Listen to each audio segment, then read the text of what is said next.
আমি বিষের পাত্র ঠেলে দিয়েছি, তুমি প্রসন্ন হও।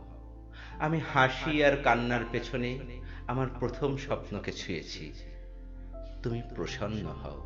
আমি অরণ্যের কাছে গিয়ে ঘাসের ফুলের উপর নত হয়েছি, অবাক হয়ে পূবের দিকে তাকিয়েছি, অবাক হয়ে ঝর্ণায় সোনার রং দেখেছি।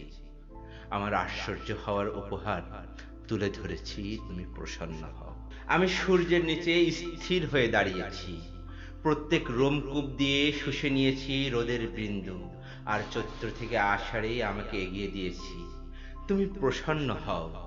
আমি হাঁটে হাঁটে ভেসে এসে থেমেছি, মাটিতে পা গেড়ে দিয়েছি, ফুসফুসে ভরে নিয়েছি মহুয়ার আর ধানের বাতাস, আমের বোলের বাতাস, তুমি প্রসন্ন হও। মনের মধ্যে এঁকে রেখেছি অঙ্কুর, আর কিছু নয়, তুমি প্রসন্ন হও।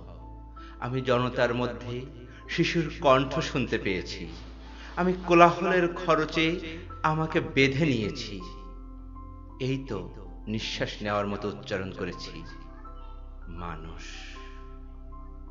আমি তোমার প্রতিশ্রুতি বিশ্বাস করতে পেরেছি, তুমি প্রসন্ন হও।